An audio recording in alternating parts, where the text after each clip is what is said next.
Welcome everyone. I would like to talk to you about my instructional site called Change Your Motorcycle's Brake Pads.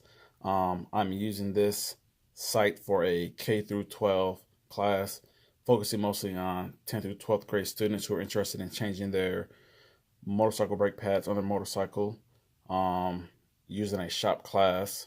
For this instructional site, with my lesson plans, I've included an overview of the learners. I've included the lecture resources, additional resources that the students will be using in the classroom. There'll be several websites, YouTube videos, things on motorcycle safety. I put in grouping strategies, suggested sequencing time. So there is a sequence where the students need to follow this to get the lessons done. Actually, I put in 4 steps on what the students need to do to complete the job of changing the brake pads on their motorcycle as well. And with this as well, I've included some different forms of assessments. I'll be doing a KWL chart, which is a type of formative assessments with my students to kind of see what they know, what they want to learn, what they have learned, and give feedback on that. I will also do a process assessment that's more formative with the kids, where I'll be going through the steps of what they need to do on the motorcycle to change the brake pads, and I will give them feedback on that. I also will give them a performance feedback, which will be more summative, which will be included with changing the brake pads on the motorcycle and completing the job. And then the follow up will be a summative, which can be a paper or computer based copy of an assessment. That assessment can be loaded into Google Classroom to use the technology that we'll be using in the classroom.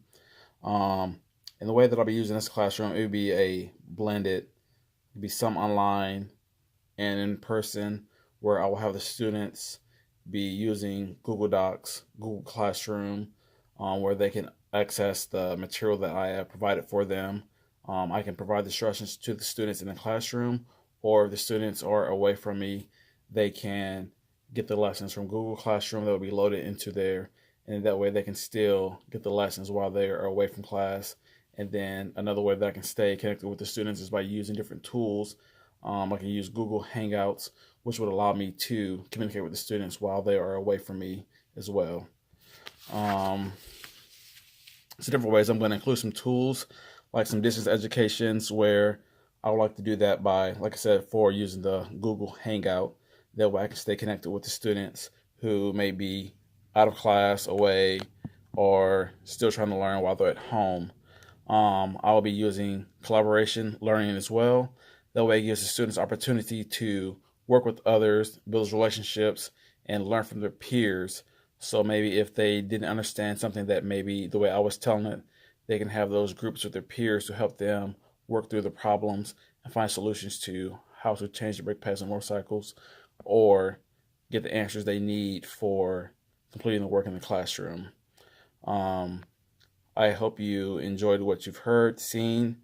Maybe you will use these tools in your classroom as well. And I look forward to helping you and guiding the students throughout the year. Thank you and have a great day.